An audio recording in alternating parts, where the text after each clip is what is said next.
बाप रे, बारिश आ रही है, वो भी तूफानी। मुझे तो पता ही नहीं था। टीनू चिड़िया, अरे वो टीनू चिड़िया। उसकी आवाज सुनकर दरवाजा खुला और टीनू बाहर निकली।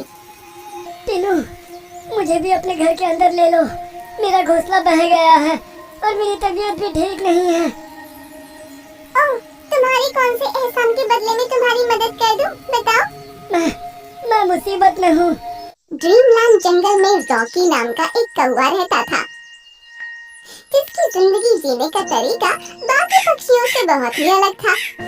बेवकूफ जानवर रोजाना घंटों मेहनत करके खाना ढूंढ पाते हैं, फिर खूब मशक्कत करके उनको घर लाते हैं, तब उनको खाना नसीब होता है। लेकिन मेरा हिसाब सबसे अलग है। उसने देखा कि टीनू चिड़िया एक सेब को पंजों में दबाए बड़ी मुश्किल से उसे अपने घोंसले तक लेकर आई है। अरे टीनू चिड़िया, आज तुम्हें आने में इतनी देर कैसे लग गई? मैं कब से तुम्हारी राह देख रहा था। तुम जरूर मेरा खाना चुराना चाहते होगे, इसलिए मेरी राह देख रहे थे। अरे वो बात नहीं है, अभी तुम्हारा छोटा भाई तुम्हारे घोंसले पर आया था, बहुत रो रहा था। क्या मेरा भाई रोते हुए आया था? तुमने पूछा नहीं उसके रोने की वजह क्या है? मैंने बहुत कोशिश की, तब उसने बताया कि तुम्हारी मम्मी के दोनों पंख कट चुके हैं और वो अभी अपनी आखिरी सांसें गिन रही हैं। क्या कहा तुमने? मेरी माँ आखिरी सांसें गिन रही है? ये सुनकर टीनू चिड़िया को एक झटका सा लगा। वो अपनी आँखों में आंसू लिए झटपट वहाँ से उड़ गई। इसे कहते हैं बिना मेहनत किए खाने का इंतजाम करना। ये कहकर वो खुश होता हुआ टीनू के घोंसले पर गया और उसमें रखा सेब बड़े मजे ले लेकर खाने लगा। वाह, मजा आ गया। अगर मेहनत करके खाता तो इतना मजा बिल्कुल नहीं आता। उसने आधा सेब मजे से खाया और फिर बाकी बचा जमीन पर फेंक दिया। खाना तो हो गया, अब थोड़ी देर मौज मस्ती कर ली जाए। ये कहकर वो पंख फैलाए फिजा में उड़ गया। इसी तरह अपनी चालबाजी से वो जंगल के हर जानवर को छलता था। इसी जंगल में एक मेहनती चींटी भी रहा करती थी और इस वक्त कौवा हंसी ठट्ठा करता हुआ एक डाल पर बैठा उसी चींटी को देख रहा था।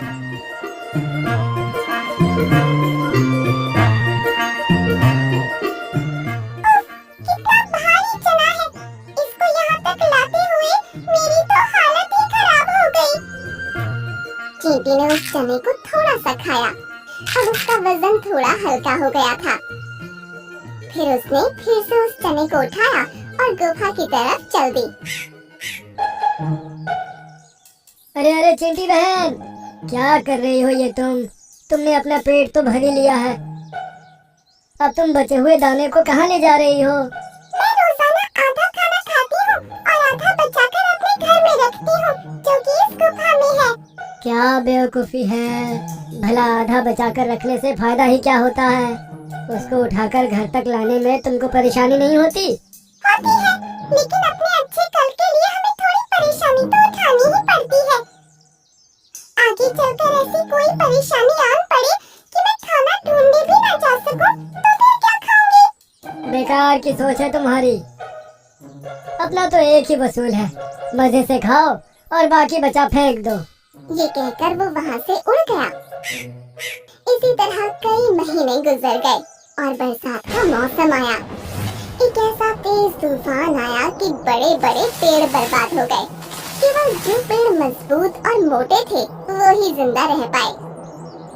कौवा भी अपने घोंसले में आराम फरमा रहा था। आहा, क्या मस्त हवा चल रही है। काश ऐसे ही लेटा रहूं और कोई आकर मेरे मुंह में अंगूर के दाने डालता रहे। तब एक झोंका ऐसा आया कि उसका घोंसला डाली से गिर गया और वो भी धड़ाम से जमीन पर आ गिरा। अरे बाप रे, बारिश आ रही है, वो भी तूफानी। मुझे तो पता ही नहीं था। उसने देखा कि उसका घोंसला बह गया और आसपास के पक्षियों के आशियाने भी खत्म हो रहे हैं। ये क्या हुआ? मैंने तो इस बारे में सोचा ही नहीं था। अब वो तेज बारिश में उड़ भी नहीं पा रहा था। हवा के झोंके उसे आगे बढ़ने नहीं दे रहे थे और वो पीछे की तरफ जा रहा था। अब तो मुझे किसी से मदद लेनी ही पड़ेगी। ये सोचकर वो टीनू चिड़िया के पास गया, जो कि अपने भाई के लकड़ी के घर में ठहरी थी। टीनू चिड़िया, अरे ओ टीनू चिड़िया। उसकी आवाज सुनकर दरवाजा खुला और टीनू बाहर निकली। टीनू, मुझे भी अपने घर के अंदर ले लो। मेरा घोंसला बह गया है और मेरी तबीयत भी ठीक नहीं है। ओह, तुम्हारे कौन से एहसान के बदले में तुम्हारी मदद कर दूं? बताओ। मैं मुसीबत में हूँ। तुमने उस दिन मेरी मम्मी के पंख टूटने की झूठी खबर सुनाकर मुझे कितना परेशान किया था ना। मैं भूखे पेट उड़ चली थी। अब तुमको समझ आएगा कि भूखे पेट मुसीबतों का सामना करना और मेहनत करके खाना कितना मुश्किल होता है।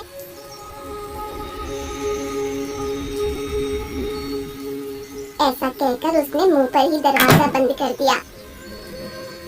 अब कौवे को अपनी गलती का एहसास हो रहा था। ना ही मेरे कर्म अच्छे थे और ना ही मेरा स्वभाव, तभी कोई मेरी मदद करना नहीं चाहता।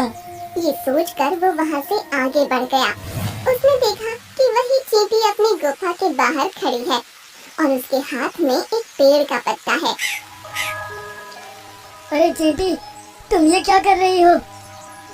मेरी गुफा के अंदर मेरा महीनों का जमा किया खाना है और ये पानी भी इसी रास्ते से होकर जा रहा है, इसलिए इस पंख के सहारे पानी को गुफा में जाने से रोक रही हूँ। क्या मैं भी तुम्हारी इस गुफा में रुक सकता हूँ चींटी? बिल्कुल रह सकते हो रॉकी भैया। अंदर मैंने बहुत सारा खाना जमा कर रखा है। उसके सहारे तुम कई दिनों तक बिना कहीं जाए आराम से गुफा में रह सकते हो। मैं तो वैसे भी इस तूफान के थमने तक इसी तरह पानी को अंदर जाने से रोकने के लिए खड़ी रहूंगी। चींटी के ये वचन सुनकर कौवे का दिल पिघल गया। मैंने तो तुम्हारी एक दाना उठाने में भी मदद नहीं की थी, और तुम हो जो अनाज तुमने पूरे महीने मेहनत से इकट्ठा किया है उसको मेरे हवाले कर रही हो। तो और क्या कर सकती हूँ कौवे भैया, ये इसलिए तो इकट्ठा किया था कि मुसीबत में काम आए, फिर चाहे मैं खाऊं या कोई और। तुम्हारी यह हिम्मत और दरिया दिली देखकर अब मुझ में भी मेहनत करने की भावना जाग चुकी है। अब देखो मैं क्या करता हूँ। अब वो कौवा वहाँ से उड़ा और फिर मुंह में एक कंकर उठाकर ले आया और फिर उसको चींटी के सामने डालकर फिर से उड़ गया। इसी तरह उसने दूसरा कंकर भी लाकर चींटी के सामने रखा। इस तरह उसने घंटों मेहनत की और जहाँ चींटी पत्थर लिए खड़ी थी वहाँ कई सारे पत्थर जमा हो गए। एक दीवार सी बन गई जिससे पानी टकराता हुआ आगे बढ़ने लगा। अरे वाह कौवे भैया, आपने तो बहुत बड़ी दीवार बना दी। अब तो पानी कभी भी इस गुफा के अंदर नहीं आ पाएगा। ये सुनकर कौवा बहुत खुश हुआ और फिर दोनों गुफा के अंदर जाकर खाना खाने लगे। बहुत मजा आ रहा है। अगर बिना मेहनत किए खाता तो इस खाने का जरा भी मजा नहीं आता। कौवे ने आज ये सबक सीख लिया था कि हमें मेहनत करनी चाहिए और दूसरों की मदद करते रहना चाहिए। तभी बुरे वक्त में हम अकेले और कमजोर नहीं रहते। अगर तुम्हें ईश्वर ने इतना बड़ा बनाया है तो इसका मतलब ये नहीं कि तुम मुंह उठाकर कहीं भी अपना पैर रख दो। कौन बोल रहा है ये? मुझे तो कोई दिखाई नहीं दे रहा। अपनी आंखें फाड़ कर जरा नीचे की तरफ देखो। एक जंगल में चींटियों का बहुत बड़ा झुंड रहा करता था। चींटियों की रानी क्लेरा बहुत ही दयालु थी, मगर उसकी दासी वेरोनिका बहुत घमंडी थी। एक दिन क्लेरा अपने झुंड के साथ जंगल के दूसरे छोर पर जा रही थी कि तभी उसके कानों में भेड़ियों के कदमों की आवाजें टकराई। जल्दी से सब यहाँ से हट जाओ। मगर वेरोनिका नहीं हटी। ये क्या बदतमीजी है वेरोनिका, वहाँ से तुरंत हट जाओ, नहीं तो भेड़िए तुम्हें अपने पैरों से कुचल कर यहाँ से निकल जाएंगे। तुम बेवजह मारी जाओगी। आखिर हर बार हमें अपना रास्ता क्यों बदलना पड़ता है? तुम अच्छी तरह से जानती हो वेरोनिका कि हम सभी प्राणियों से सबसे ज्यादा छोटे प्राणी हैं। नहीं महारानी, मैं यहाँ से नहीं हटूंगी। ये मेरा आदेश है वेरोनिका, यहाँ से तुरंत हट जाओ, नहीं तो बेवजह मारी जाओगी। क्लेरा की बात सुनकर वेरोनिका गुस्से से वहाँ से हट गई। घर वापस आकर क्लेरा क्रोधित होती हुई वेरोनिका से बोली, तुम्हें अपनी जान की कोई परवाह है कि नहीं? मेरी समझ में नहीं आता कि हम ही सबसे छोटे प्राणी क्यों हैं? क्या हम सभी प्राणियों की तरह आकार में बड़े नहीं हो सकते? मैं तुम्हें समझा कर तंग आ गई हूँ वेरोनिका।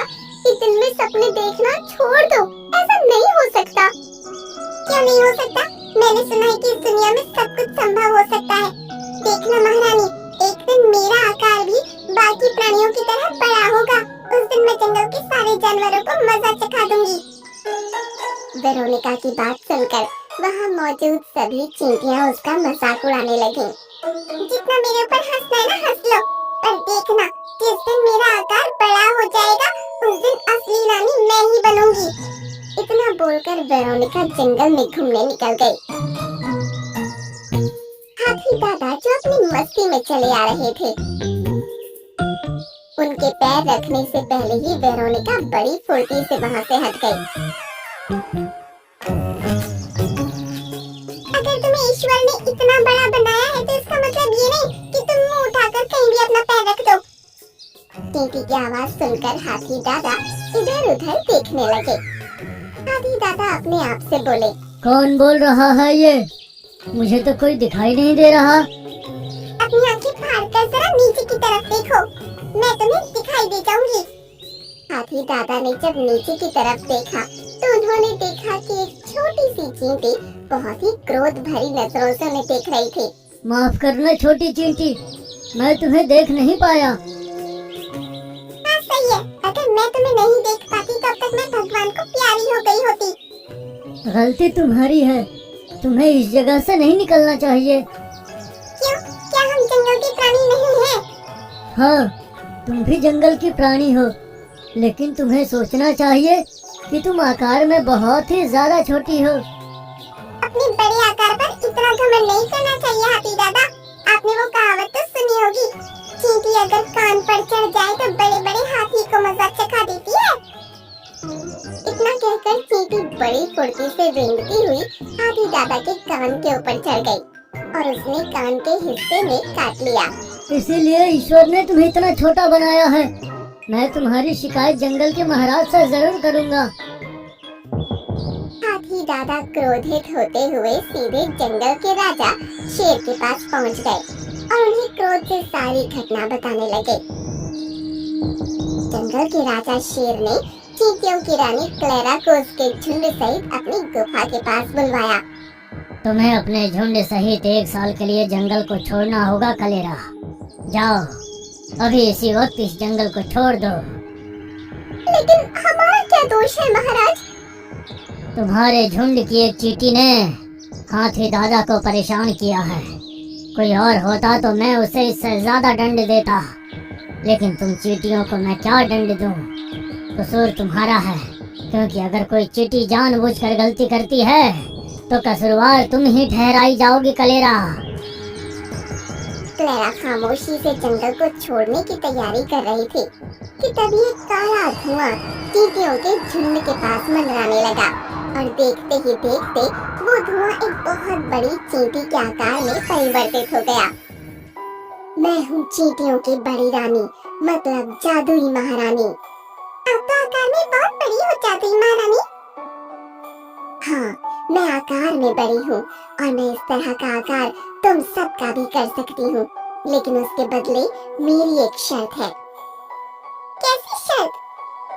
तुम्हें चींटियों के अपमान का बदला लेना होगा और बड़ा आकार लेने के बाद जंगल के सभी जानवरों का खून बहाना होगा। नहीं, हमें तुम्हारी कोई शर्त मंजूर नहीं। वेरोनिका, मुझे कुछ गड़बड़ लग रही है। मैंने इस तरह की बड़ी चींटी के बारे में अपने जीवन में कभी नहीं सुना और न ही कभी देखा। तुम इसकी बातों में मत आओ वेरोनिका। अगर तुम चाहो तो मैं तुम्हें चींटियों की रानी बना सकती हूँ। बोलो, क्या तुम्हें स्वीकार है? हाँ, मुझे स्वीकार है। तभी एक तेज धमाका हुआ। वेरोनिका और वहाँ मौजूद सभी चींटियों का आकार बेहद लंबा और चौड़ा हो गया, सिवाय क्लेरा के। तुम इसी लायक थी क्लेरा, अब रहो अकेली। वेरोनिका बड़ी हो चुकी चींटियों से बोली, चलो मेरे साथ, इस जंगल में जानवरों ने हमें बहुत परेशान किया है। अब समय आया है उन्हें सबक सिखाने का। वेरोनिका उस रहस्यमयी बड़ी जादुई महारानी को लेकर अपने झुंड के साथ वहाँ से चली गई। और देखते ही देखते उसने कुछ ही देर में जंगल में तबाही मचा दी। जंगल के राजा का सलाहकार उल्लू उड़ता हुआ सीधा जंगल के राजा शेर के पास पहुंचा और उसने आंखों देखी सारी बात जंगल के राजा शेर को बता दी।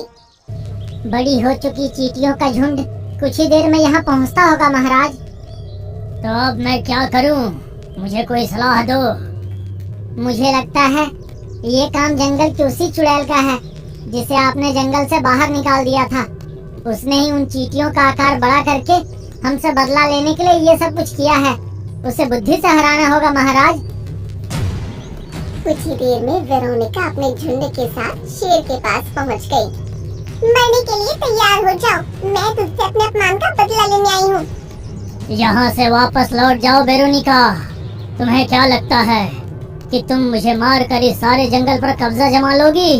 मत भूलो कि तुमसे ताकतवर भी अभी भी कोई मौजूद है।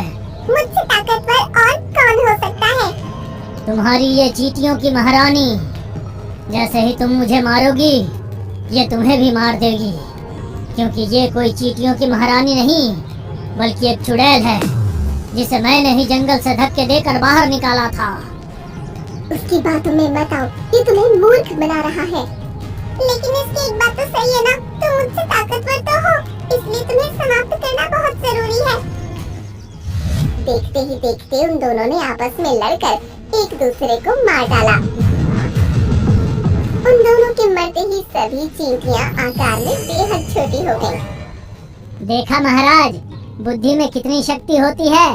इसीलिए तो मैंने तुम्हें अपने राज्य का सलाहकार चुना था। तुमने बिल्कुल सही कहा। अगर मैं इनका मुकाबला अपने बल से करता तो शायद मैं मारा जाता। वो सब तो ठीक है महाराज, लेकिन अब इन चींटियों का क्या किया जाए? मत भूलिए ये भी तो बराबर की दोषी हैं। अगर ये उस चुड़ैल की बात स्वीकार करके लालच में ना आती तो नौबत यहाँ तक नहीं आती। तभी वहाँ पर गया रेंगती हुई आ पहुँची। इनकी तरफ से मैं आपसे माफी मांगती हूँ महाराज, इनका कोई दोष नहीं, सारा दोष वेरोनिका का था जो कि मारी गई। उसे उसके किए की सजा मिल गई है महाराज, इन्हें छोड़ दीजिए। कलेरा शायद सही कह रही है महाराज, इन सबको छोड़ दीजिए। वैसे भी ईश्वर जो करता है भले के लिए ही करता है। अब देखिए ना, उस चुड़ैल का अंत कितनी आसानी से हो गया। तुम बिल्कुल सही कह रहे हो। जाओ, मैंने तुम्हारे झुंड को माफ कर दिया। क्लेरा खुशी खुशी वहाँ से चली गई।